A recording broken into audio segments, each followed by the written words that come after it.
सल्तनत से नहीं शुरू होती। ये शुरू होती है एक झील के पीछे हटने से, एक ऐसी जमीन जो पहले पानी थी। और इसकी पैदाइश की कहानी में पौराणिक कथाएं और विज्ञान वो एक दूसरे में ऐसे घुल जाते हैं कि उन्हें अलग करना लगभग नामुमकिन है।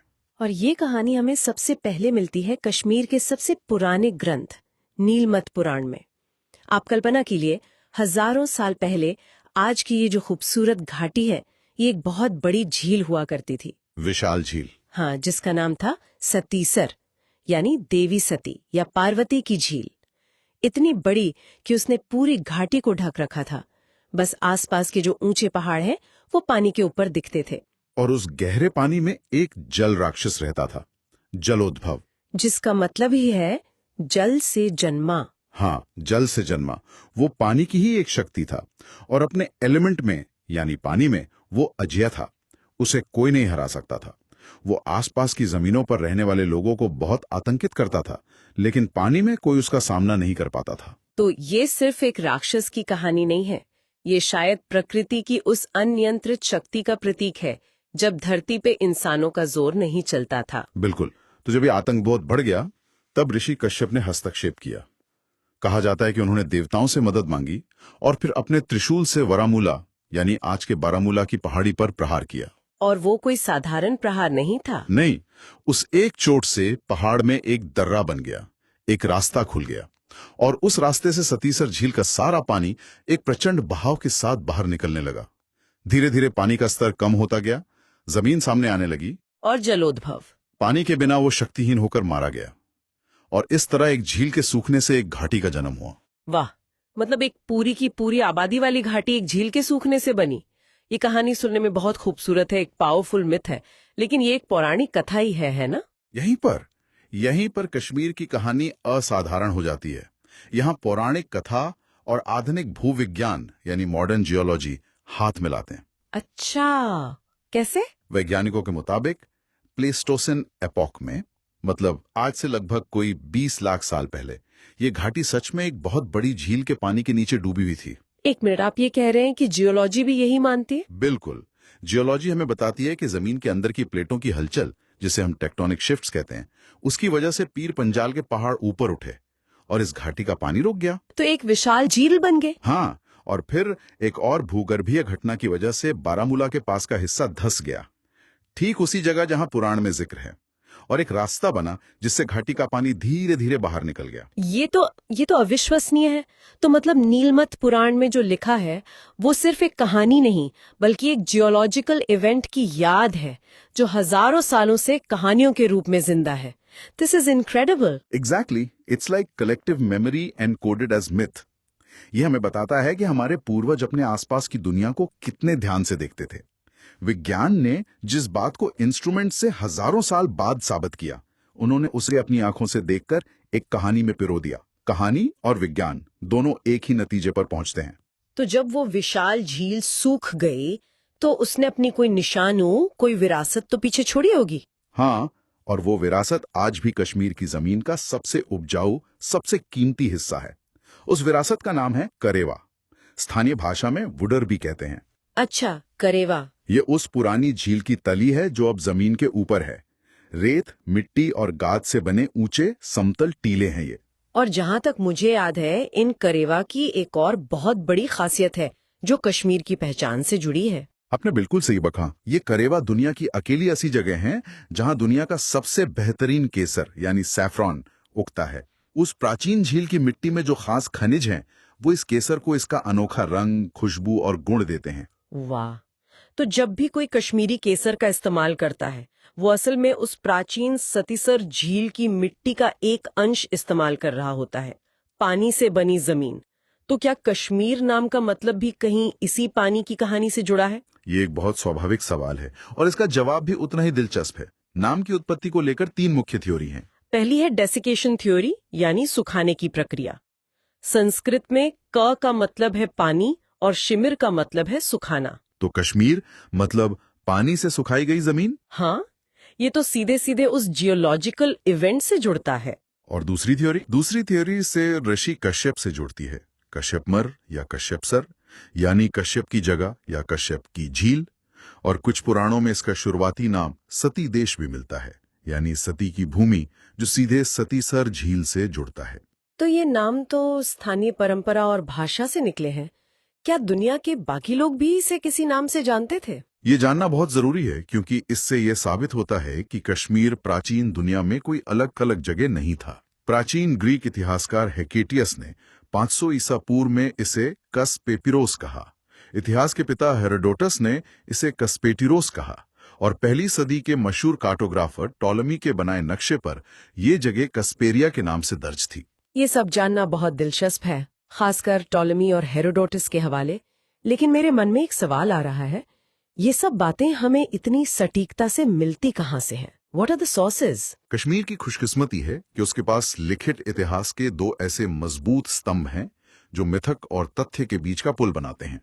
पहला है नीलमत पुराण, जो 6वीं-7वीं सदी का ग्रंथ माना जाता है। ये सिर्फ एक धार्मिक ग्रंथ नहीं है। नहीं, ये उस समय के कश्मीर की एक तरह की कल्चरल हैंडबुक है। इसमें यहाँ के रीति रिवाज, त्योहार और सामाजिक जीवन का पूरा ब्यौरा है। और इसकी एक सबसे दिलचस्प बात यह है कि ये ग्रंथ स्थापित करता है कि नाग यानी सर्प देवता यहाँ के मूल निवासी थे। इसमें 606 अलग अलग नागों और उनके पूजा स्थलों का जिक्र है, जिनके राजा थे नील नाग, जिन्हें ऋषि कश्यप का पुत्र माना जाता है। और दूसरा और शायद सबसे महत्वपूर्ण ग्रंथ है कल्हण की राजतरंगिणी, जो 1148 से 1150 ईस्वी के बीच लिखी गई। राजतरंगिणी, राजाओं की नदी? हाँ, राजाओं का प्रवाह यह इतिहास। इसे भारत का पहला वैज्ञानिक और व्यवस्थित इतिहास ग्रंथ माना जाता है। कल्हण ने खुद इसकी भूमिका में जो लिखा था वो आज भी किसी भी इतिहासकार के लिए एक मिसाल है। उन्होंने लिखा था, वही कवि प्रशंसा के योग्य हैं जो एक न्यायाधीश की तरह अतीत का वर्णन करते हुए अपनी भाषा को प्रेम या घृणा से मुक्त रखता है। मतलब बिना किसी पक्षपात के इतिहास लिखना। और दिलचस्प बात यह है कि कल्हड़ ने सिर्फ सुनी सुनाई बातों पर यकीन नहीं किया। उन्होंने अपनी किताब लिखने के लिए उस समय उपलब्ध 11 पुराने ग्रंथ, मंदिरों में लगे शिलालेख, उस जमाने के सिक्के और स्थानीय परंपराएं सबका अध्ययन किया। ये 12वीं सदी के हिसाब से एक बहुत ही आधुनिक रिसर्च मेथोडोलॉजी थी। बहुत आधुनिक। और इस काम की अहमियत इतनी थी कि ये रुका नहीं। बाद में सुल्तान ज़ैनुल अबिदीन के समय में मुल्ला अहमद ने इसका फारसी में अनुवाद किया, और फिर 1900 में MS स्टीन ने इसका सबसे सटीक अंग्रेजी अनुवाद किया, जिसमें उन्होंने सिर्फ अनुवाद ही नहीं किया बल्कि राजतरंगिणी में बताई गई जगहों की पहचान आज के नक्शे पर की। उन्होंने उस लिखे हुए इतिहास को जमीन पर उतार दिया। लेकिन कल्हण का काम तो 1150 में ही खत्म हो जाता है। हाँ, लेकिन इतिहास की ये नदी रुकी नहीं। कल्हण के बाद आने वाले इतिहासकारों ने इस काम को आगे बढ़ाया। इन्हें कंटिन्यूएटर्स कहते हैं। जोन राज ने इस इतिहास को सल्तनत काल तक पहुंचाया, और फिर श्रीवर जैसे इतिहासकारों ने इसे 1586 में मुगल आक्रमण तक लिखा। तो ये तो हुई किताबों की बात, जो एक बहुत मजबूत आधार देती हैं। लेकिन किताबों के अलावा जमीन खोदने पर क्या मिला है? What does archaeology tell us? Archaeology यानी पुरातत्व कश्मीर के पाषाण युग, नियोलिथिक एरा की एक बिल्कुल अनोखी कहानी बताता है। एक ऐसी कोल्ड क्लाइमेट एडेप्टेशन जो पूरे भारतीय उपमहाद्वीप में और कहीं नहीं मिलती। और इसका सबसे बड़ा सबूत मिला है बुर्जहोम में। बुर्जहोम, इसका मतलब है भोजपत्र की जगह। मैंने इसके बारे में पढ़ा है। ये श्रीनगर के पास एक बहुत ही महत्वपूर्ण साइट है जिसकी खोज 1935 में हुई थी। बिल्कुल। यहाँ के लोग जमीन के अंदर गड्ढे खोद कर रहते थे, जिन्हें गड्ढा घर या पिट ड्वेलिंग्स कहा जाता है। ये गोल या चौकोर गड्ढे होते थे जिन्हें अंदर से मिट्टी से लीपा जाता था और ऊपर से शायद लकड़ी और छप्पर से ढका जाता था। ये उन्हें घाटी की कड़ाके की ठंड और बर्फीली हवाओं से बचाते थे। लेकिन सबसे अनोखी बात जो बुर्जहोम को बाकी नव पाषाण स्थलों से अलग बनाती है, वो है वहां मिली कब्रें। कुछ कब्रों में मालिकों के साथ उनके पालतू जानवरों, खासकर कुत्तों को भी दफनाया गया है। ये बात मुझे हमेशा हैरान करती है। सोचिए, आज से 5000 साल पहले उस मुश्किल जिंदगी में भी इंसान और जानवर के बीच का रिश्ता इतना गहरा था कि वो मानते थे कि ये साथ मौत के बाद भी बना रहना चाहिए। It's incredibly moving. ये उनके आफ्टर लाइफ यानी मृत्यु के बाद जीवन में एक गहरे विश्वास को दिखाता है। वहां से एक पत्थर की पट्टियां भी मिली हैं जो बहुत मशहूर है। उस पर शिकार का एक दृश्य बना है और साथ में 2 सूरज बने हैं। इतिहासकार मानते हैं कि या तो ये किसी दुर्लभ खगोलीय घटना का रिकॉर्ड है या फिर कोई खास रिचुअल था। बुर्जहोम के अलावा एक और महत्वपूर्ण साइट है गुफकराल यानी कुम्हार की गुफा। ये जगह हमें एक बहुत बड़े सामाजिक बदलाव की कहानी बताती है। शिकारी संग्राहक से एक कृषि प्रधान समाज में परिवर्तन की कहानी। और ये बदलाव हमें वहां मिली चीजों से पता चलता है। खुदाई में वहां से घाटी में गेहूं, जौ और दाल के सबसे पुराने सबूत मिले हैं। साथ ही भेड़, बकरी, मवेशियों को पालने के भी निशान मिले हैं। तो ये दिखाता है कि इंसान अब एक जगह बसना और खेती करना सीख रहा था। एक सभ्यता की शुरुआत। हाँ, और यहाँ एक बड़ी तस्वीर उभर कर सामने आती है। इन शुरुआती बस्तियों के अलावा दो और जगहें हैं जो ये साबित करती हैं कि कश्मीर की घाटी कभी भी दुनिया से कटी हुई नहीं थी। सेमथान और हरवान। सेमथान क्यों जरूरी है? सेमथान इसलिए क्योंकि ये नवपाषाण काल से लेकर इंडो ग्रीक काल तक का एक निरंतर इतिहास दिखाती है। मतलब हजारों साल तक लगातार लोग बसते रहे। ये इस बात का पक्का सबूत है कि घाटी में हमेशा बाहर से लोगों का आना जाना लगा रहता था। और हरवान, वो हमें एक बिल्कुल अलग कहानी बताता है ना? बिल्कुल। हरवान कुषाण काल की टेराकोटा टाइलों के लिए प्रसिद्ध है। इन टाइलों पर जो लोग बने हैं, उनके कपड़े, उनके वाद्य यंत्र, उनके नाचने का ढंग, ये सब मध्य एशियाई शैली का है। ये टाइलें कश्मीर को सीधे सीधे उस जमाने के ग्लोबल ट्रेड हाईवे, महान सिल्क रूट से जोड़ती हैं। ये बताती हैं कि कश्मीर सिर्फ एक अलग थलग खूबसूरत घाटी नहीं था, बल्कि सिल्क रूट का एक अहम पड़ाव था, एक तरह का कल्चरल मेल्टिंग पॉट। तो इसका मतलब है कि पौराणिक कथाओं में जन्मी एक जमीन जिसे भूविज्ञान ने आकार दिया, उस पर पाषाण युग के इंसानों ने ठंड से लड़ना सीखा, खेती की शुरुआत की और फिर दुनिया के सबसे बड़े व्यापार मार्ग से जुड़कर अपनी एक अलग पहचान बनाई। जमीन तैयार थी और उस पर बसने वाले लोग भी। जब जमीन, पानी और लोग बस चुके थे, तब कश्मीर इतिहास में पहली बार राज्य बनने जा रहा था। और यहीं से कश्मीर ने किंग्स एंड किंगडम की दुनिया में कदम रखा। हाँ बिल्कुल। अब हम उन कहानियों से बाहर आ रहे हैं जो मतलब मिथ और मेमोरी का हिस्सा है। राइट। और उन राजाओं और रानियों की बात कर रहे हैं जिनके नाम इतिहास में, ग्रंथों में दर्ज है। और इसकी शुरुआत होती है सरप्राइजिंगली महाभारत के दौर से। एक मिनट, महाभारत? मतलब हम कृष्ण, पांडव और कुरुक्षेत्र वाली कहानियों की बात कर रहे हैं? हाँ वही। मुझे लगा था कश्मीर का इतिहास इससे काफी बाद में शुरू होता है। ये कनेक्शन तो बिल्कुल अनएक्सपेक्टेड है। ये अनएक्सपेक्टेड लगता है, लेकिन कलहण की राज तरंगिणी के हिसाब से कश्मीर का पहला राजा जिसका नाम दर्ज है वो था गोनंद प्रथम। गोनंद प्रथम। और वो मगध के राजा जरासंध का करीबी रिश्तेदार और सहयोगी था। जरासंध, जिसे कृष्ण और भीम ने हराया था, वो वाला? वही। जब जरासंध ने कृष्ण के खिलाफ मथुरा पर चढ़ाई की तो गोनंद प्रथम अपनी सेना लेकर उसकी मदद के लिए कश्मीर से मथुरा गया था। अच्छा, तो ये सिर्फ एक लोकल किंग नहीं था, बल्कि नॉर्थ इंडिया की पॉलिटिक्स में एक एक्टिव प्लेयर था। बिल्कुल। और मथुरा की उस लड़ाई में कृष्ण के भाई बलराम के हाथों उसकी मौत हो गई। तो कश्मीर के पहले ही राजा की कहानी युद्ध और मौत से शुरू होती है। हाँ। फिर क्या हुआ? क्या उसका असर कश्मीर पर पड़ा? हाँ, क्योंकि गद्दी पर उसका बेटा बैठा, दामोदर प्रथम, और उसके दिल में सिर्फ एक ही बात थी, बदला। अपने पिता की मौत का बदला। वो मौके की तलाश में था और ये बदला लेने की आग कश्मीर को एक और लड़ाई में खींचने वाली थी। और उसे मौका मिला? हाँ, लेकिन उसने एक बहुत बड़ी स्ट्रेटेजिक मिस्टेक कर दी। उसे खबर मिली कि गांधार के राजा सिंधु नदी के किनारे एक स्वयंवर का आयोजन कर रहे हैं, और उस स्वयंवर में कृष्ण और दूसरे कई यादव राजकुमार भी आ रहे हैं। मतलब उसके दुश्मन खुद चलकर उसके इलाके के पास आ रहे थे। एग्जैक्टली। दामोदर को लगा कि बदला लेने का इससे अच्छा मौका नहीं मिलेगा। उसने अपनी पूरी सेना के साथ उस स्वयंवर पर हमला कर दिया, ये सोचकर कि वो कृष्ण को सरप्राइज कर देगा। हाँ। और नतीजा क्या हुआ? नतीजा ये हुआ कि उस लड़ाई में कृष्ण के हाथों दामोदर की भी मौत हो गई। मतलब पिता और पुत्र दोनों की मौत एक ही परिवार के हाथों हुई। हाँ। इसका मतलब तो ये हुआ कि गोनन की डायनेस्टी, उसका वंश वहीं खत्म हो गया। सबने यही सोचा। It was the logical conclusion. लेकिन यही इतिहास या कहिए कहानी एक बहुत ही दिलचस्प मोड़ लेती है। क्या? दामोदर की पत्नी यशोमती उस वक्त गर्भवती थी। तो जब कश्मीर के मंत्री और सलाहकार ये सोच रहे थे कि अब राज्य का क्या होगा, कोई राजा तो है नहीं, तब खुद भगवान कृष्ण ने इस मामले में दखल दिया। अच्छा। उन्होंने जोर दिया कि दामोदर के होने वाले बच्चे को ही सिंहासन का वारिस माना जाए, और जब तक वो बच्चा बड़ा नहीं हो जाता तब तक यशोमती को ही कश्मीर की रानी बनाया जाए। एक महिला शासक उस जमाने में? This is incredible. हाँ, ये तो बहुत ही प्रोग्रेसिव सोच थी। पर क्या ऐसे मान लिया गया आसानी से? यही तो सबसे फैसिनेटिंग बात है। वो कश्मीर की पहली महिला शासक बनी। कल्हण लिखते हैं कि वो एक बहुत समझदार और काबिल रानी थीं। लेकिन आपका सवाल बिल्कुल सही है।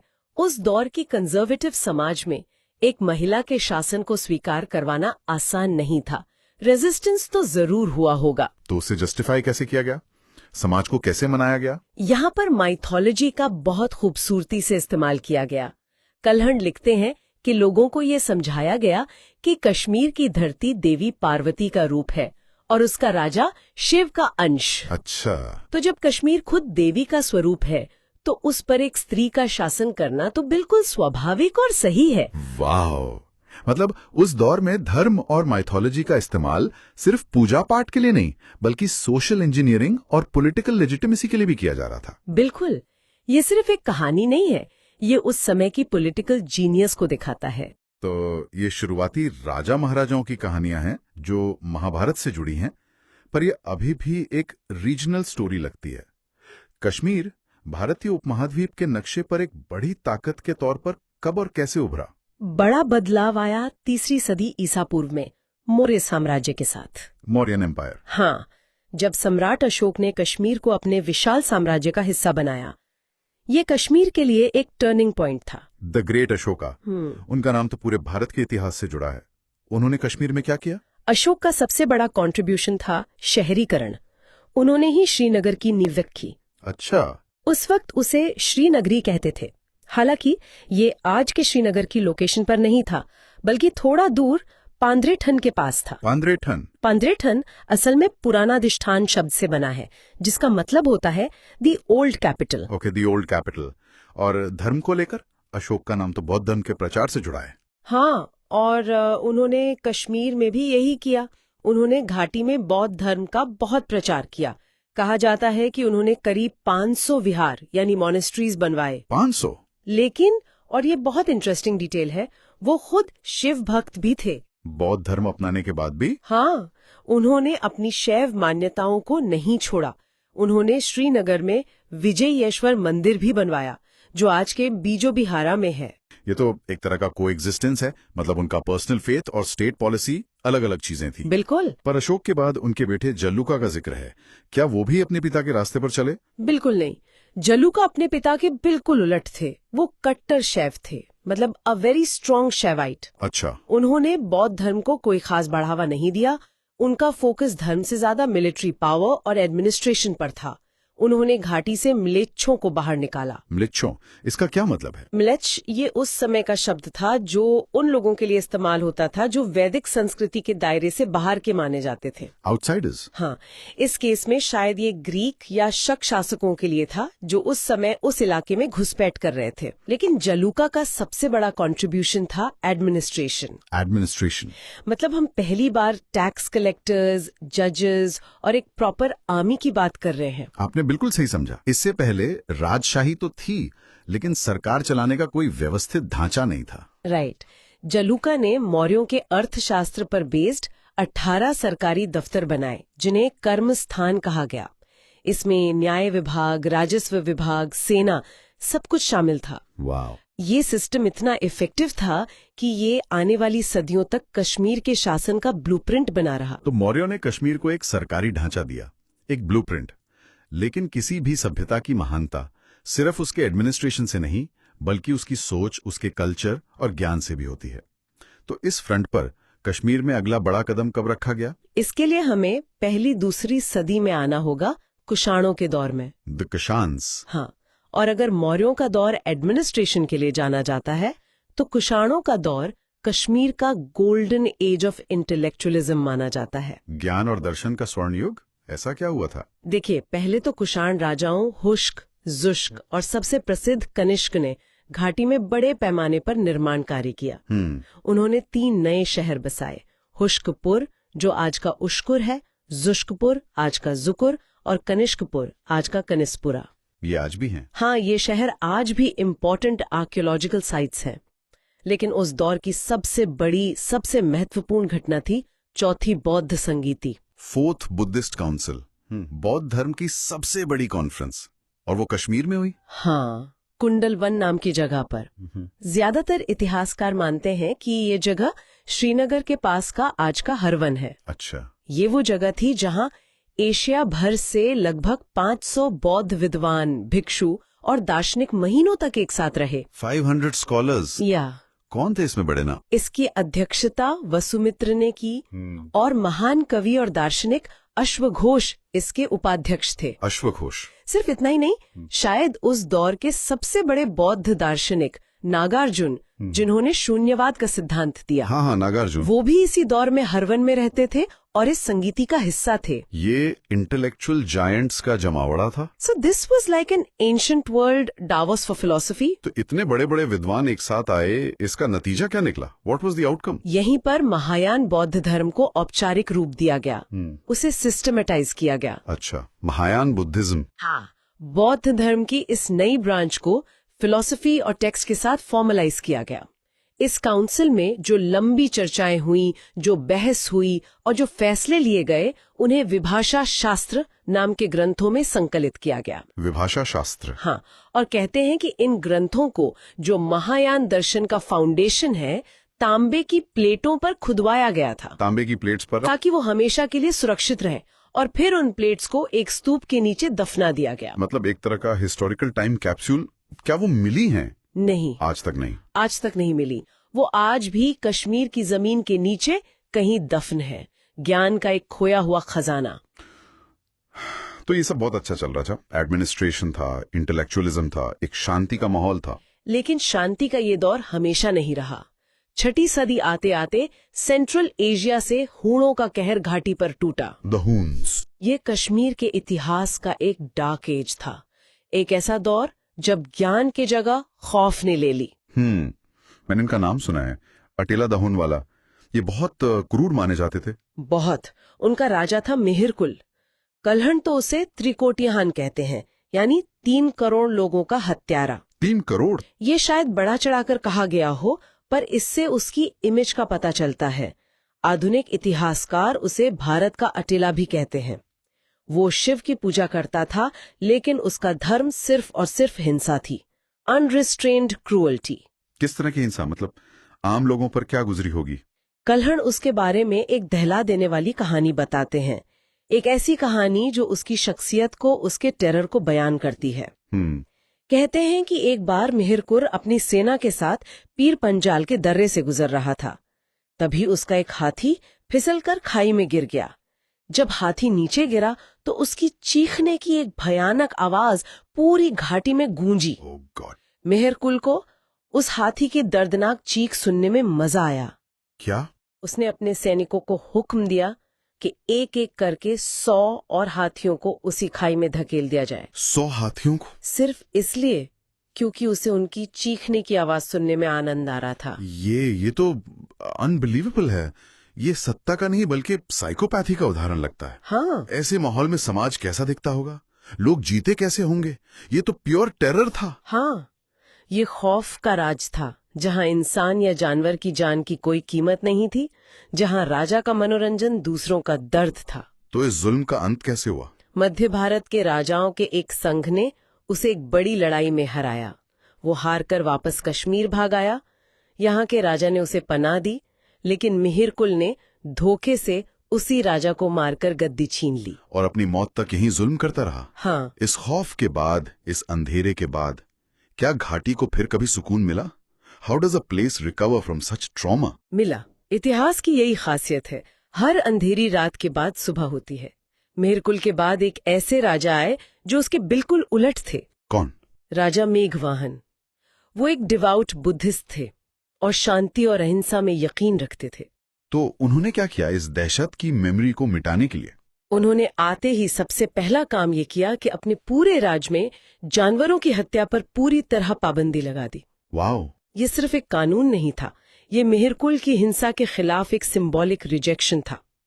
उनकी रानी अमृत प्रभा ने विदेशी बौद्ध भिक्षुओं के रहने के लिए अमृत भवन विहार बनवाया, जिसे आज श्रीनगर में वंती भवन कहते हैं। ये घाटी के जख्मों पर मरहम लगाने जैसा था। बिल्कुल। तो घाटी ने फिर से सांस ली, डर से निकलकर शांति की तरफ। हाँ, और इसी बहाली के दौर में एक और महान राजा हुए, प्रवर सेन द्वितीय, द ग्रेट आर्किटेक्ट। एक महान निर्माता। उन्होंने क्या बनवाया? उन्होंने आज का श्रीनगर शहर बसाया। याद है अशोक का श्रीनगर पांद्रेठन में था। हाँ, दी ओल्ड कैपिटल। प्रवर सेन ने राजधानी को वहां से हटाकर हरी पर्वत के पास लाकर प्रवरपुर नाम से नया शहर बसाया। यही आज का मॉडर्न श्रीनगर है। और उन्होंने एक ऐसा काम किया जो उस जमाने के लिए इंजीनियरिंग का एक कमाल था।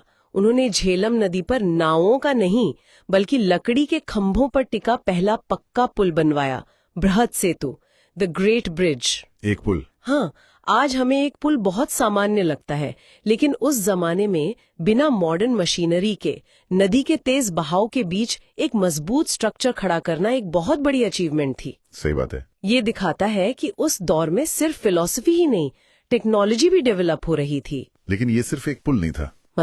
मतलब ये एक पुल था जो सिर्फ दो किनारों को नहीं जोड़ रहा था, बल्कि दहशत और खौफ के एक दौर के बाद घाटी के भविष्य को एक नई उम्मीद से जोड़ रहा था। एक टूटा हुआ कनेक्शन फिर से बनाया जा रहा था। और इसी जख्मी कश्मीर से उठा एक ऐसा युग जो उसे शिखर पर ले गया। यानी एक ऐसा जमाना जब कश्मीर का मतलब सिर्फ घाटी नहीं था। सोचिए, उसकी सरहदें पहाड़ों को लांघकर पूरे नॉर्थ इंडिया पर एक तरह से राज कर रही थी। हम बात कर रहे हैं 7वीं सदी की, और सीन में एंट्री होती है एक नई डायनेस्टी की, कारकोट राजवंश। हाँ, ये नाम आता है पौराणिक नाग देवता कारकोट नाग से। बिल्कुल। और ये सिर्फ एक राजा का दूसरे राजा को बदलने की कहानी नहीं है, ये एक पूरे युग की शुरुआत थी। एक ऐसा दौर जिसे दिग्विजय कहा गया, मतलब विश्व विजय, भव्य निर्माण और बेहिसाब आत्मविश्वास का दौर। पर सबसे हैरान करने वाली बात, इस कहानी की शुरुआत तलवार से नहीं हुई। नहीं, बल्कि एक शादी से। कोई लड़ाई नहीं, कोई बगावत नहीं। ये तो बहुत ही दिलचस्प है। हाँ, इसकी नींव रखी एक बहुत ही सोची समझी शादी ने। एक शख्स थे दुर्लभवर्धन, उनका पद था अश्वघस। अश्वघस मतलब वो शाही अस्तबल में घोड़ों के चारे के इंचार्ज थे। उन्होंने कश्मीर के आखिरी गोनंद राजा बालादित्य की बेटी अनंगलेखा से शादी कर ली। एक मिनट, घोड़ों के चारे का अधिकारी और वो सीधा राजा बन गया, ये कैसे हुआ? ये तो मतलब किसी फिल्म की कहानी जैसी लगती है। पर ये 100% सच और एक बेहद चालाक पॉलिटिकल मूव था। राजा बालादित्य का कोई बेटा नहीं था। अच्छा। तो उन्होंने अपनी बेटी की शादी एक ऐसे आदमी से करवाई जो काबिल तो था पर शाही खानदान से नहीं था, ताकि कोई खतरा न हो। लेकिन दुर्लभवर्धन की काबिलियत और रानी अनंगलेखा के समर्थन ने तख्ता पलट को इतना स्मूथ बना दिया कि किसी को पता ही नहीं चला। कश्मीर की किस्मत एक झटके में बदल गई। यानी खून खराबे की जगह स्थिरता को चुना गया, और जब किसी जगह पर स्थिरता आती है तो बाहर की दुनिया के लिए उसके दरवाजे खुल जाते हैं। एकदम सही कहा। और इसका सबसे बड़ा सबूत है एक चीनी यात्री जो उस जमाने में दुनिया का सबसे बड़ा घुमक्कड़ और विद्वान माना जाता था। आप ह्वेनसांग की बात कर रहे हैं? हाँ, 631 एडी में मशहूर बौद्ध भिक्षु ह्यूमन तित्संग या श्वानजैंग कश्मीर पहुंचे। वो बारामूला के पास बने पत्थर के दरवाजों से घाटी में दाखिल हुए। ह्यूमन तासांग का आना कोई छोटी बात नहीं थी। वो उस दौर के इंटेलेक्चुअल सुपरस्टार थे। उनका किसी जगह जाना इस बात पर मोहर लगा देता था कि वो जगह ज्ञान और संस्कृति का एक बड़ा केंद्र है। बिल्कुल। और वो यहाँ 1-2 दिन नहीं, पूरे 2 साल रुके। 2 साल? हाँ, उन्होंने यहाँ संस्कृत और बौद्ध ग्रंथों की पढ़ाई की। उन्होंने अपनी डायरी में लिखा कि बौद्ध धर्म अब उतना ताकतवर नहीं था जितना कुषाणों के दौर में था, पर राजा बहुत मेहमान नवाज थे। और जो सबसे जरूरी बात उन्होंने कही वो ये थी कि ज्ञान, लर्निंग, घाटी का मुख्य निर्यात था, चीफ एक्सपोर्ट। वाह, ये सब सुनने में तो बहुत आदर्शवादी लगता है, ज्ञान का केंद्र, विद्वानों का सम्मान। लेकिन इतिहास हमें सिखाता है कि सिर्फ संस्कृति के दम पर साम्राज्य नहीं टिकते। क्या इस शांति के पीछे कोई सैन्य ताकत भी थी? बिल्कुल थी। यही कहानी में एक और परत जुड़ती है। ह्वेनसांग ने खुद लिखा कि राजा दुर्लभवर्धन का राज तक्षशिला, पंजाब की सॉल्ट रेंज और पुंछ की पहाड़ियों तक फैला हुआ था। अच्छा। मतलब ये शांतिपूर्ण राजा पर्दे के पीछे चुपचाप अपने राज्य की सीमाओं को बढ़ा रहा था। नींव बहुत मजबूती से रखी जा रही थी। और इतिहास में सिर्फ नींव रखने वालों को याद नहीं रखा जाता, याद उन्हें किया जाता है जो उस नींव पर एक ऐसी शानदार इमारत खड़ी करते हैं जिसकी छाया दूर दूर तक पड़ती है। और कारकोट राजवंश की वो इमारत इतनी विशाल थी कि उसकी छाया पूरे भारत पर पड़ी। अब हम बात कर रहे हैं कश्मीर के इतिहास के सबसे बड़े सम्राट की। एक ऐसा नाम जो आज भी पहाड़ों में गूंजता है, ललितादित्य मुक्तापीड। कश्मीर का सिकंदर? हाँ, कह सकते हैं। इतिहासकार कल्हण ने लिखा है कि इस राजा की जिंदगी ज्यादातर जीत के कैंपों में गुजरी। ललितादित्य वो शासक थे जिन्होंने ये साबित कर दिया कि पीर पंजाल की पहाड़ियां कश्मीर की सीमाएं नहीं हैं। लांघा और दुनिया पर छा गए। उनकी सबसे बड़ी जीत थी कन्नौज के राजा यशोवर्मन के खिलाफ। जरा सोचिए, कन्नौज। हाँ, इस एक जीत से कश्मीर का कंट्रोल सीधा उत्तर भारत के दिल पर हो गया। पता आज का उत्तर प्रदेश? ये तो बहुत बड़ी बात है। उस जमाने में कन्नौज उत्तर भारत की पॉलिटिकल कैपिटल हुआ करती थी। उसे जीतना मतलब अपनी बादशाहत का ऐलान करना था, है ना? बिल्कुल। पर वो यही नहीं रुके, उन्होंने उत्तर की तरफ देखा, तिब्बतियों, जिन्हें तब भुट्ट कहा जाता था, और दर्दों को हराया। इस जीत का रणनीतिक महत्व बहुत बड़ा रहा होगा। हाँ, इससे सिल्क रूट के अहम व्यापारिक रास्ते कश्मीर के लिए खुल गए और सुरक्षित हो गए। मतलब ये सिर्फ जमीन जीतना नहीं था, ये उस दौर की ग्लोबल इकोनॉमी की लाइफलाइन पर कब्जा करने जैसा था। एक तरफ सैन्य ताकत, दूसरी तरफ आर्थिक सुरक्षा। और उनकी दूरदर्शिता का सबसे बड़ा सबूत अब सामने आता है। ललितादित्य सिर्फ एक योद्धा नहीं थे, उन्होंने पश्चिम से उठ रहे एक नए खतरे को बहुत पहले ही भांप लिया था। अरबों का उमैयद साम्राज्य। हाँ, जो तेजी से फैल रहा था। ललितादित्य समझ गए थे कि ये तूफान एक दिन कश्मीर के दरवाजे पर भी दस्तक देगा। What's fascinating here is उन्होंने इस खतरे का सामना अकेले करने की नहीं सोची।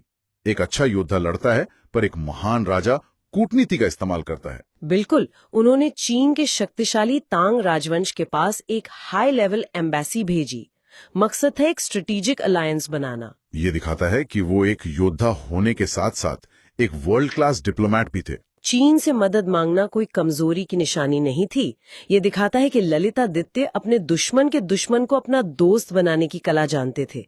उन्होंने कश्मीर को एक क्षेत्रीय शक्ति से उठाकर अंतर्राष्ट्रीय मंच पर एक खिलाड़ी बना दिया था। और इन जीतों से जो दौलत और शोहरत आई, उसे हमेशा के लिए अमर भी तो करना था। बिल्कुल, ललितादित्य ने उस दौलत को पत्थरों में ढाल दिया। 2 नाम आज भी उनकी कहानी कहते हैं। पहला, मार्तंड सूर्य मंदिर, अनंतनाग के पास मट्टन में। ये सिर्फ एक पूजा की जगह नहीं है, ये कश्मीरी आर्किटेक्चर का सबसे शानदार नमूना है। इसमें आपको गांधार, गुप्त और यहाँ तक कि ग्रीक स्टाइल का एक अनोखा संगम देखने को मिलता है। और दूसरा निर्माण था एक पूरा का पूरा शहर, परिहासपुर, मुस्कुराहटों का शहर। हाँ, यही मतलब है इसका। ललितादित्य ने अपनी राजधानी श्रीनगर से यहाँ शिफ्ट कर दी। इसे एक पत्थर का शहर बनाया गया जो विशाल बौद्ध चैत्यों और ब्राह्मण मंदिरों से भरा हुआ था। राजधानी बदलना, ये भी एक बहुत बड़ा राजनीतिक बयान होता है। पुरानी सत्ता के केंद्र से खुद को अलग करने का एक तरीका। सही। इतिहासकार मानते हैं कि ये शक्ति का एक नया, पूरी तरह से अपना केंद्र बनाने की कोशिश थी। एक ऐसा शहर जो सिर्फ और सिर्फ ललितादित्य की पहचान से जुड़ा हो। तो एक तरफ विजय, कूटनीति, भव्य निर्माण, लेकिन एक साम्राज्य सिर्फ इन चीजों पर नहीं चलता। उसे चलाने के लिए एक चतुर दिमाग भी चाहिए। उनका प्रशासन कैसा था? उनका प्रशासन भी उनकी शख्सियत की तरह ही मल्टीलेयर्ड था। वो खुद वैष्णव थे, लेकिन सभी धर्मों को बराबर का सम्मान देते थे। अच्छा। उनके प्रधानमंत्री चंकुण एक तोखारी बौद्ध थे, और उन्हीं के कहने पर ललितादित्य ने उश्कुर यानी आज के बारामूला में शानदार स्तूप और विहार बनवाए। ये धार्मिक सहिष्णुता से ज्यादा एक चतुर राजनेता की पहचान है। वो जानते थे कि साम्राज्य को मजबूत रखने के लिए हर तबके को साथ लेकर चलना जरूरी है। और उनकी चतुराई का सबसे बड़ा उदाहरण है उनकी कृषि नीति। ये बात बहुत ध्यान से सुनने वाली है। उन्होंने अपने उत्तराधिकारियों को एक सलाह दी थी, किसानों के पास 1 साल की जरूरत से ज्यादा अनाज कभी मत छोड़ना। 1 मिनट, ये तो थोड़ी कठोर नीति लगती है। ऐसा क्यों? इसके पीछे क्या सोच थी? इसके पीछे एक बहुत गहरा डर और एक यथार्थवादी राजनेता की सोच थी। उन्हें डर था कि अगर किसानों के पास जरूरत से ज्यादा पैसा और अनाज जमा हो गया तो दामर यानी सामंती जमींदार बहुत ज्यादा शक्तिशाली हो जाएंगे और एक दिन वो ताज को ही चुनौती दे बैठेंगे। बिल्कुल। If we connect this to the bigger picture, ये तो हर बड़े साम्राज्य बनाने वाले की सबसे बड़ी दुविधा है। आपको अपने विशाल साम्राज्य को नियंत्रित करने के लिए शक्तिशाली स्थानीय सरदारों की जरूरत होती है, लेकिन जिस पल आप उन्हें ताकत देते हैं, आप अपनी ही सल्तनत के पतन के बीज बो देते हैं। ललितादित्य की ये सलाह खेती के बारे में नहीं थी, ये सत्ता के अंदरूनी संतुलन को साधने का एक मास्टर क्लास थी। वो जानते थे कि बड़े बड़े साम्राज्य बाहरी हमलों से नहीं बल्कि अंदरूनी कलह से टूटते हैं। पर ललितादित्य के बाद उनके बेटों के दौर में साम्राज्य थोड़ा कमजोर हुआ। लेकिन फिर उनके पोते जयपीड विनयादित्य ने एक बार फिर कारकोट राजवंश की शान लौटाने की कोशिश की। हाँ, जयपीड को विद्वान योद्धा कहना बिल्कुल सही होगा। उनकी मिलिट्री जीतों के भी कई किस्से हैं। हाँ, जैसे बंगाल में उनका पकड़ा जाना और फिर वहां से एक हीरो की तरह भाग निकलना।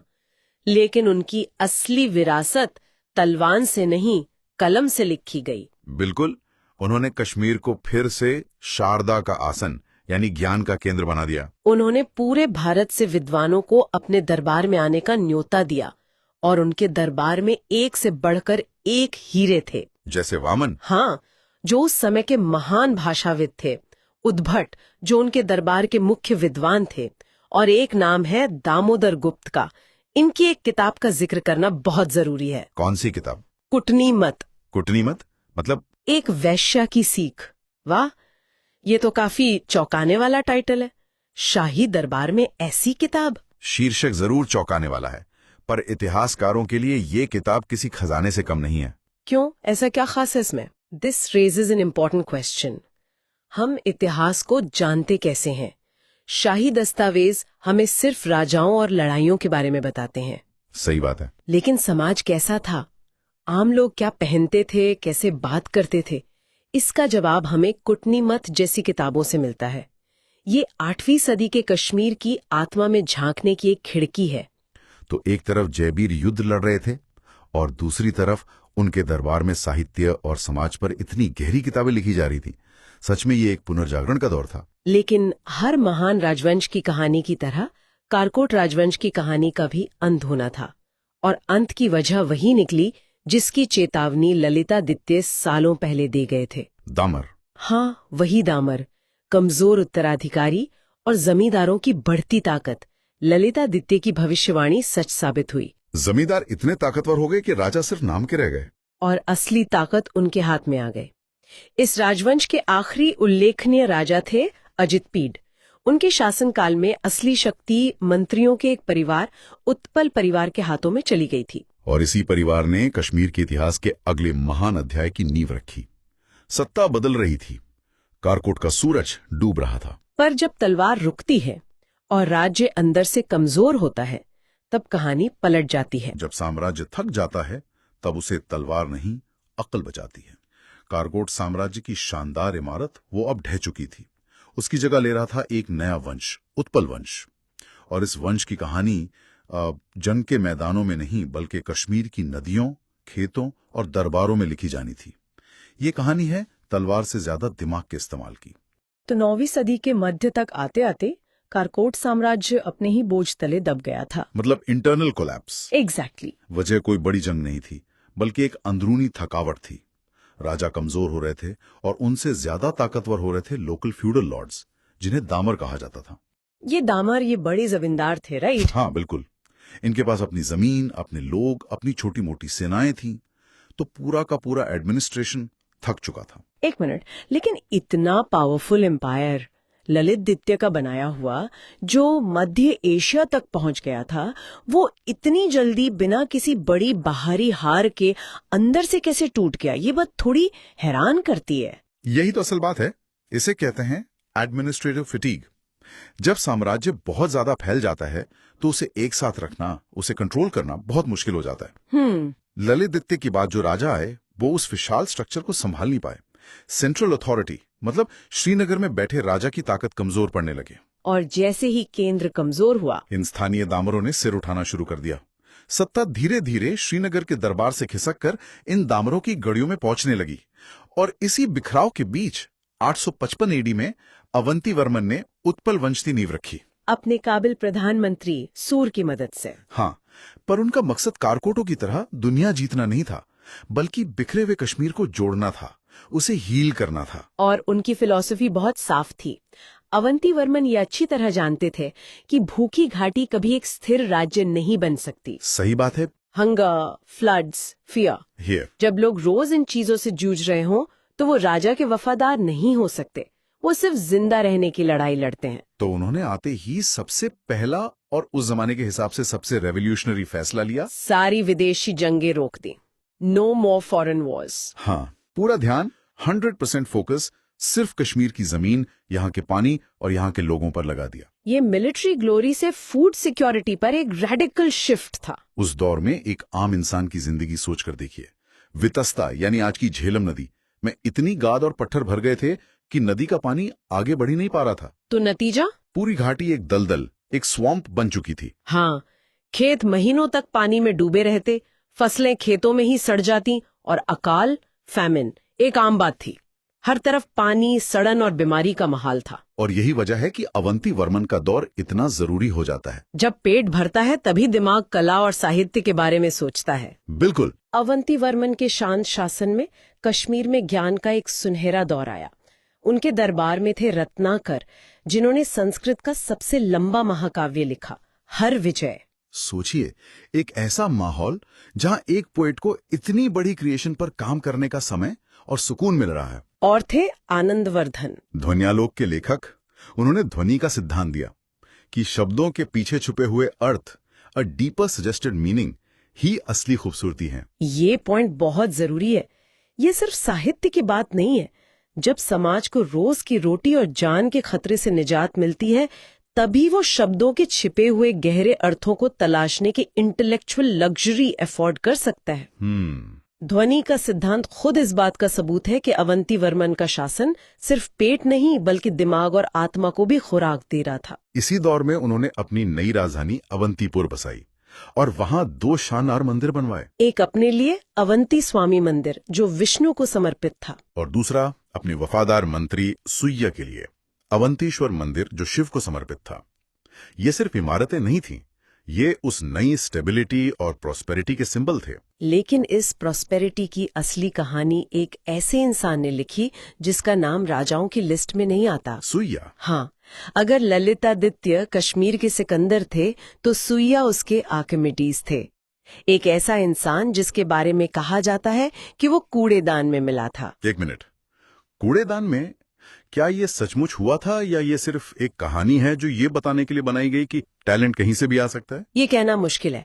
कल्हण की राज तरंगिणी इसे ऐसे ही बताती है, लेकिन कहानी का सच होना या ना होना उतना जरूरी नहीं जितना उसका संदेश है। और संदेश ये था कि कश्मीर को बचाने के लिए शाही खून की नहीं बल्कि एक तेज दिमाग की जरूरत थी। एग्जैक्टली। और सुय्या के पास वही था। उस संकट को एक बार इमेजिन कीजिए। वितस्ता नदी का रास्ता बारामूला के पास बड़े बड़े पत्थरों और सिल्ट से पूरी तरह ब्लॉक हो गया था। पानी आगे नहीं जा पा रहा था, वो पीछे लौट रहा था। The entire valley was turning into a giant swamp. हर तरफ पानी, सड़न, बीमारी और भूख से बिलखते लोगों की आवाजें। पूरी घाटी एक मानवीय संकट की चपेट में थी। इस नामुमकिन काम को पूरा करने के लिए सुय्ये ने कोई बड़ी सेना या मशीनें इस्तेमाल नहीं की। उन्होंने जो किया वो माइंड ब्लोइंग था। क्या किया उन्होंने? उन्होंने एक जबरदस्त साइकोलॉजिकल तरकीब अपनाई। शाही खजाने से सोने के सिक्कों से भरे बर्तन लिए और उन्हें नदी में ठीक उसी जगह फेंकना शुरू कर दिया जहां रुकावट थी। ओह, ये तो ह्यूमन साइकोलॉजी का इंजीनियरिंग था। हाँ, उन्होंने लोगों के लालच को ही अपना सबसे बड़ा औजार बना लिया। भूखे प्यासे गांव वालों ने जब ये देखा तो वो सोने के लालच में नदी में कूद पड़े होंगे। बिल्कुल। सिक्कों को ढूंढने के लिए उन्होंने नदी की तलहटी से वो पत्थर और गाद खींच कर बाहर निकाल दिए जो सदियों से वहां जमा थे। मतलब अनजाने में वो सोने की तलाश में नदी का रास्ता साफ कर रहे थे। हाँ, ये एक तरह का मैनिपुलेशन था, चालाकी थी। लेकिन यहाँ एक सवाल उठता है। क्या उस वक्त लाखों लोगों की जान बचाने के लिए ये जरूरी नहीं था? क्या इस मैनिपुलेशन को जस्टिफाई किया जा सकता है अगर उसका नतीजा पूरी आबादी को भुखमरी से बचाना हो? ये एक मॉरल डिबेट का मुद्दा हो सकता है, बिल्कुल। और कुछ लोग कहेंगे कि ये मैनिपुलेशन नहीं, ब्रिलियंट लीडरशिप थी। हाँ। एक लीडर का काम परिणाम देना होता है। अगर वो बिना किसी की जान लिए लोगों की एक नेचुरल टेंडेंसी यानी लालच का इस्तेमाल करके सबकी जान बचा लेता है, तो क्या उसे चालाक कहा जाना चाहिए या दूरदर्शी? ये एक अच्छा पॉइंट है। मेरे हिसाब से ये दूरदर्शिता थी। और सुय्ये सिर्फ यही नहीं रुके, उनके टेक्निकल अचीवमेंट्स कमाल के थे। जैसे? उन्होंने वितस्ता और सिंधु नदी के संगम, द कॉन्फ्लुएंस, को परिहासपुर से हटाकर आज के शादीपुर में शिफ्ट कर दिया ताकि पानी का बहाव बेहतर हो सके। A major feat of hydraulic engineering. और वुलर झील, जो अक्सर बाढ़ की वजह बनती थी, उसका क्या? उन्होंने उसके चारों ओर पत्थर के मजबूत तटबंध बनवाए, प्रोटेक्शन वॉल्स, ताकि बाढ़ का पानी घाटी में ना फैले। मतलब उन्होंने प्रकृति से लड़ाई नहीं की, उन्होंने उसे मैनेज किया, उसे समझा। बिल्कुल। और पानी पर इस जीत की याद में उन्होंने सुइयापुर शहर बसाया, जिसे आज हम सोपोर के नाम से जानते हैं। The famous Apple town of Kashmir. हाँ, लेकिन इसका असली असर वो अर्थव्यवस्था पर देखिए। ये वो चीज है जो सीधे आम आदमी की जिंदगी को छूती है। हाँ, नंबर्स क्या कहते हैं? कलण की राजतरंगिणी के आंकड़े चौंका देते हैं। सुइया के काम से पहले कश्मीर में चावल की एक खारी, जो एक मेजर होता है, उसकी कीमत थी 200 दीनार। 200 दीनार, ठीक है। और सुइया के इन रिफॉर्म्स के बाद, सुइया के बाद, हाँ, वही एक खारी चावल मिल रहा था सिर्फ 36 दीनार में। व्हाट? 36। ये सिर्फ नंबर नहीं है। This is not just data. ये इस बात का सबूत है कि कैसे एक इंसान की सोच ने लाखों लोगों की थाली में रोटी वापस ला दी थी। बिल्कुल। 200 से 36। This is the difference between starvation and survival. ये उस राहत का सबूत है जो कश्मीर के हर घर ने महसूस की होगी। ये उन बच्चों की कहानी है जो उस साल भूख से नहीं मरे। एक पूरी पीढ़ी को बचाने जैसा काम। लेकिन इतिहास में ऐसे सुनहरे दौर अक्सर ज्यादा लंबे नहीं चलते। दुर्भाग्य से नहीं। इस कहानी का अगला अध्याय एक बेटे के बारे में है जो अपने पिता की परछाई से निकलना चाहता था। शंकर वर्मन। हाँ, उसे लगता था कि असली ताकत शांति में नहीं, जंग में है। 883 एडी में अवंती वर्मन के बेटे शंकर वर्मन ने गद्दी संभाली और उसकी नजरें खेतों पर नहीं बल्कि जंग के मैदानों पर थीं। और इस फौजी जुनून को पूरा करने के लिए पैसा चाहिए था, बहुत सारा पैसा। तो उसने जंगें शुरू की, पंजाब और उत्तर पश्चिम में। और इन जंगों का खर्चा निकालने के लिए उसने वो किया जो कश्मीर ने बहुत समय से नहीं देखा था। उसने मंदिरों की संपत्ति को जब्त करना शुरू कर दिया। सोचिए, जिन मंदिरों को लोग सदियों से दान देते आए थे, अब राजा की सेना ही उन्हें खाली कर रही थी। इसके अलावा उसने 13 नए ऑपरेसिव टैक्स डिपार्टमेंट्स बनाए जो हर चीज पर टैक्स लगाते थे, गांव के त्योहारों से लेकर अंतिम संस्कार तक। और उसने बेगार यानी फोर्स्ड लेबर को एक सरकारी नियम बना दिया। ये समझना बहुत जरूरी है। हाँ, सोचिए, एक किसान को अपनी खेतीबाड़ी छोड़कर बिना किसी पगार के सेना का सामान अपनी पीठ पर लादकर पहाड़ों पर ढोने के लिए मजबूर किया जाता था। उसका खेत बर्बाद हो रहा है, उसका परिवार भूखा है, लेकिन उसे जाना पड़ेगा वरना सजा मिलेगी। ये जुल्म था। हाँ, ये जुल्म था। It was a system of state sponsored operation. उसने अपनी राजधानी शंकरपुर, आज का पट्टन, बसाई। लेकिन उसके मंदिर भी उसने कारकोटों के पुरानी राजधानी परिहासपुर के खंडरों से पत्थर उखाड़ कर बनवाए। This was not just about saving money. नहीं, ये अतीत के प्रति, अपने पूर्वजों की लेगेसी के प्रति एक असम्मान की निशानी थी। It was a symbolic act of destruction. वो कह रहा था कि उसे अपने पिता के बनाए शांति के दौर से कोई लेना देना नहीं है। और फिर 902 एडी में एक जंग से लौटते हुए उरी में एक मामूली झड़प में शंकर वर्मन की मौत हो गई। कोई शानदार मौत नहीं, बस एक रैंडम घटना। हाँ, और कश्मीर में एक बार फिर सत्ता का खालीपन, अब पावर वैक्यूम आ गया, और इस खालीपन को भरा उसकी विधवा रानी सुगंधा ने। लेकिन अब कश्मीर की सियासत पूरी तरह बदल चुकी थी। अवंती वर्मन के दौर वाला सुकून खत्म हो चुका था। शंकर वर्मन ने अपनी फौजी जरूरतों के लिए सेना को बहुत ज्यादा ताकतवर बना दिया था। और अब असली ताकत राजा या रानी के पास नहीं, बल्कि सेना के 2 गुटों के पास थी। ये किंग मेकर बन चुके थे। ये फैसला करते थे कि तख्त पर कौन बैठेगा और कौन उतरेगा। इनमें से एक गुट था तांत्रिन। ये पैदल सैनिक थे, इन्फेंट्री। इनका सिंपल बिजनेस मॉडल था, जो सबसे ज्यादा बोली लगाएगा सिंहासन उसका। They would literally sell the throne to the highest bidder. ये मर्सनरीज की तरह थे जो देश से ज्यादा पैसे के वफादार थे। और दूसरे थे अकांग। ये शाही अंगरक्षक थे, द रॉयल बॉडीगार्ड्स, जो थ्योरेटिकली ताज के प्रति वफादार थे और अक्सर तांत्रिनों से लड़ते रहते थे। तो अब कश्मीर की पॉलिटिक्स श्रीनगर के दरबार में नहीं, बल्कि इन 2 मिलिट्री फैक्शंस के बीच की लड़ाई में तय हो रही थी। बैरक्स महल से ज्यादा पावरफुल हो गए थे। इस खतरनाक माहौल में भी रानी सुगंधा ने 904 एडी में सत्ता संभाली और अपने नाम के सिक्के जारी करवाए, श्री सुगंधा देव। ये उस दौर में एक महिला शासक के लिए बहुत बड़ी और हिम्मत की बात थी। It was a powerful statement of female agency in a world dominated by soldiers. उनके शासन के अकेलेपन की कल्पना कीजिए। हाँ, एक तरफ वो जनता में पॉपुलर थी क्योंकि वो अपने पति शंकर वर्मन के जुल्मों को कम करना चाहती थी, और दूसरी तरफ वो इन दो लालची फौजी गुटों के बीच फंसी थी जो किसी भी पल उन्हें धोखा दे सकते थे।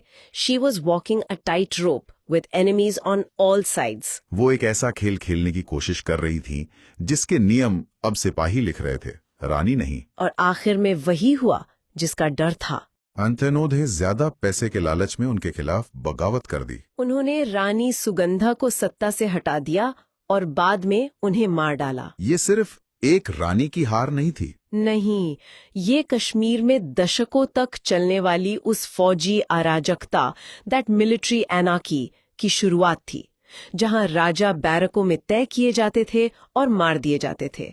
The age of engineers and poets was over. The age of soldiers had begun. और इसी अफरा तफरी ने कश्मीर को उस मोड़ पर ला खड़ा किया जहां ताकत तख्त से ज्यादा तलवार के पास थी। When kingdom gets weak, तब या तो कोई उसे संभालता है या फिर someone reigns over it. पिछली बार हमने जहां छोड़ा था, कश्मीर एक मोड़ पर खड़ा था। उत्पल वंश का सूरज वो डूब रहा था। और अब कश्मीर की कहानी में एक ऐसा अंधेरा दौर आने वाला था जिसे ताकत, धोखे, सियासत और शायद पागलपन की स्याही से लिखा जाना था।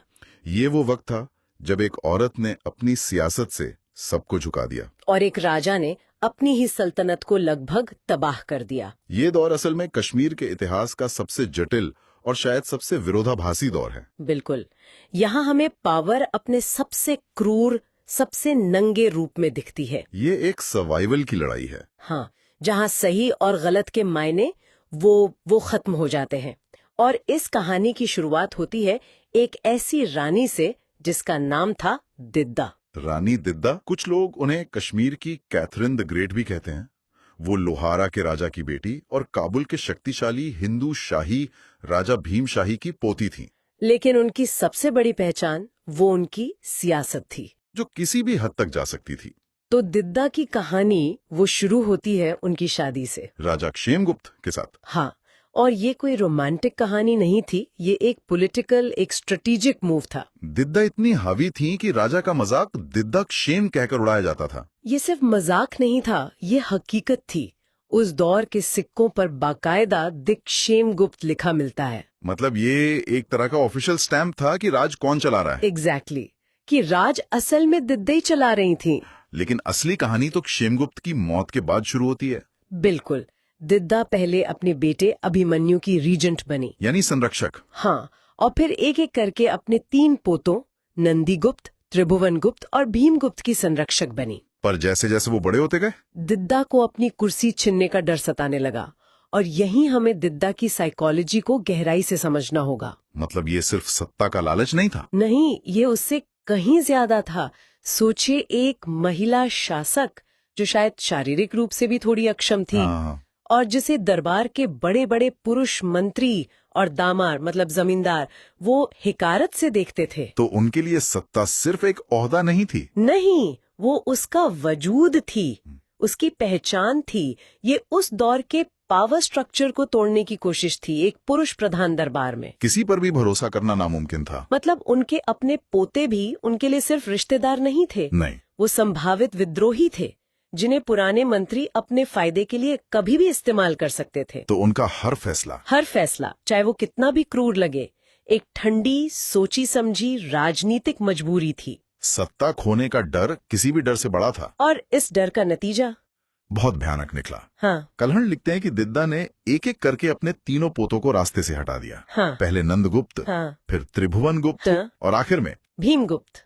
कल्हण के शब्द है जादू टोना, जिसका मतलब उस दौर में शायद जहर या किसी गुप्त राजनीतिक हत्या से होता था। बिल्कुल, यह सवाल उनके तरीकों की मोरालिटी का नहीं है, बल्कि उस क्रूरता का है जो सत्ता बनाए रखने के लिए जरूरी समझी गई। ये दिखाता है कि जब सर्वाइवल दांव पर हो तो रिश्ते और इंसानियत बहुत पीछे छूट जाते हैं। बिल्कुल, दिद्दा ने ये साबित कर दिया था कि वो किसी भी कीमत पर अपनी गद्दी नहीं छोड़ेगी। अपनी पकड़ को और मजबूत करने के लिए दिद्दा ने एक और बहुत चौंकाने वाला कदम उठाया। हाँ, एक ऐसा कदम जिसने कश्मीर के पूरे पावर स्ट्रक्चर को हिलाकर रख दिया। उन्होंने क्या किया? उन्होंने ऊंचे खानदान के ब्राह्मण मंत्रियों की परंपरा को तोड़कर खश कबीले के एक मामूली चरवाहे तुंग को अपना प्रधानमंत्री बना दिया। एक चरवाहे को? हाँ, ये ऊपर से शुरू हुई एक तरह की क्लास रिवोल्ट थी, अमीर तबके के खिलाफ एक बगावत। और इसके पीछे की स्ट्रैटेजी क्या थी? तुंग एक बाहरी आदमी था, उसका अपना कोई पावर बेस नहीं था। उसकी वफादारी सिर्फ और सिर्फ दिद्दा के लिए थी। रोक किया। लेकिन दिद्दा ने उसे बेरहमी से कुचल दिया। उन्होंने ये साफ कर दिया कि कश्मीर पर अब सिर्फ उनका राज चलेगा, किसी पुराने खानदान या ऊंची जाति का नहीं। साल 1003 में अपनी मौत से ठीक पहले दिद्दा ने अपने भतीजों को बुलाया। हाँ, और अपना वारिस चुनने के लिए एक अजीब सी एप्टीट्यूड टेस्ट जैसी परीक्षा रखी। ये बहुत नाटकीय रहा होगा। बहुत। वो देखना चाहती थी कि किस में कश्मीर को संभालने की काबिलियत है, और उन्होंने चुना अपने भाई के बेटे संग्राम राज को। इस तरह गुप्त वंश से सत्ता लोहार वंश के पास चली गई, और वो भी बिना किसी खून खराबे के। लेकिन एक ऐसा शासक जो इतना क्रूर रहा हो, उसका सत्ता को इतनी शांति से सौंप देना, ये थोड़ा विरोधाभासी नहीं लगता? ये रेयर है, बहुत रेयर। इसके पीछे कोई और वजह थी? शायद वो ये सुनिश्चित करना चाहती थीं कि उनके बाद कश्मीर में वो अराजकता ना फैले जिससे उन्होंने खुद लड़कर अपना रास्ता बनाया था। उनकी क्रूरता एक जरिया थी, मंजिल नहीं। और संग्राम राज को विरासत में एक स्थिर राज्य तो मिला, लेकिन सरहद पर एक ऐसा तूफान दस्तक दे रहा था जिसने पूरे उत्तर भारत को हिलाकर रख दिया था। महमूद गजनवी। दिद्दा के परिवार के हिंदू शाही वंश से रिश्ते थे, इसलिए संग्रामराज ने महमूद के खिलाफ शाही शासक त्रिलोचन पाल की मदद के लिए अपनी सेना भेजी। लेकिन वो लड़ाई तो वो हार गए थे। मैदानों की लड़ाई में हार गए, सही बात है, लेकिन इस जंग ने कश्मीरी सेना को पहाड़ों में लड़ने का एक कीमती अनुभव दिया। और ये अनुभव बहुत काम आया। महमूद गजनवी ने 2 बार 1015 और 1021 में कश्मीर में घुसने की कोशिश की, तोशा मैदान पास के रास्ते से, लेकिन वो नाकाम रहा। सवाल यह है कि गजनवी जैसी ताकतवर फौज को कश्मीर में क्या चीज रोक रही थी? गजनवी की सेना मैदानी लड़ाइयों की आदी थी, घोड़ों और तेज हमलों पर निर्भर। और कश्मीर का टेरेन बिल्कुल अलग है। बिल्कुल। वो कश्मीर की ज्योग्राफी को समझ नहीं पाया। पीर पंजाल की ऊंचे ऊंचे पहाड़, लोहार कोट का अभेद्य किला। लेकिन कश्मीर का सबसे बड़ा हथियार कुछ और था। क्या? कश्मीर की बर्फीली सर्दियां। अच्छा। वो सर्दी जो दुश्मनों के लिए मौत बनकर आती थी। बर्फ की मोटी चादर, बंद रास्ते और हाड़ कंपा देने वाली ठंड। तो आइडल ब्रेकर महमूद को भी पीछे हटना पड़ा। हाँ, कश्मीर उन कुछ जगहों में से एक था जिसे वो कभी जीत नहीं सका। लोहार वंश में कई राजा आए और गए, लेकिन एक नाम ऐसा है जिसे इतिहास कभी नहीं भुला सकता, राजा हर्ष। ये कन्नौज वाले हर्षवर्धन नहीं है? नहीं, ये कश्मीर के हर्ष थे। एक पहेली, एक ऐसा जीनियस जो बाद में एक पागल तानाशाह बन गया। शुरुआत में हर्ष एक कमाल के राजा थे। वो एक कवि थे, कई भाषाओं के विद्वान, और उन्हें कला की गहरी समझ थी। वो दक्षिण भारत के दरबारों से बहुत प्रभावित थे, इतने ज्यादा कि उन्होंने कश्मीर में कर्नाटक संगीत, दक्कन का फैशन और महिलाओं के लिए जालीदार हेयर स्टाइल की शुरुआत की। वो हिमालय की वादियों में एक यूरोपियन एस्थीट जैसी सेंसिबिलिटी लाना चाहते थे। तो फिर गड़बड़ क्या हुई? एक इतना काबिल राजा एक तानाशाह कैसे बन गया? उसकी अपनी काबिलियत ही उसकी दुश्मन बन गई। कैसे?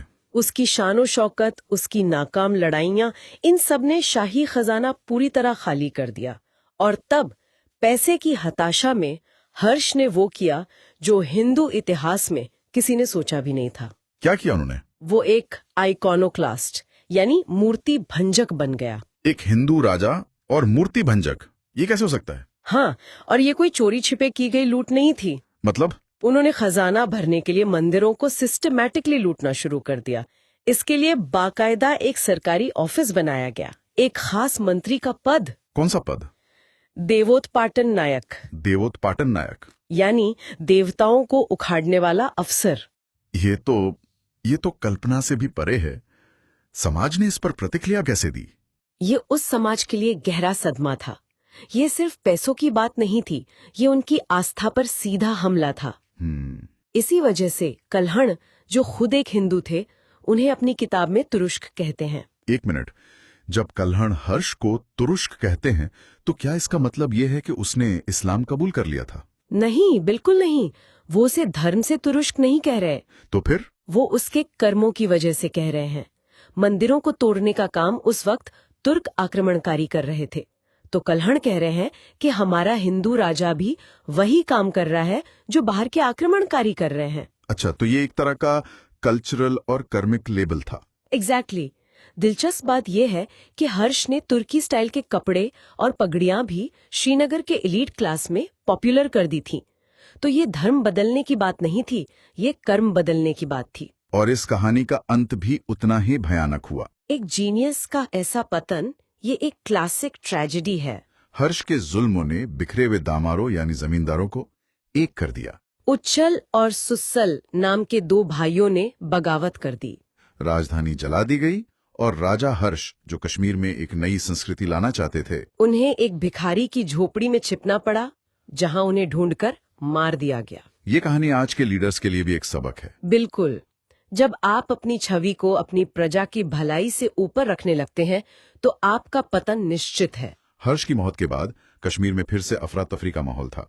इस उथल पुथल के बाद जय सिंह राजा बने। उन्हें कश्मीर का आखिरी स्थिर हिंदू राजा माना जाता है।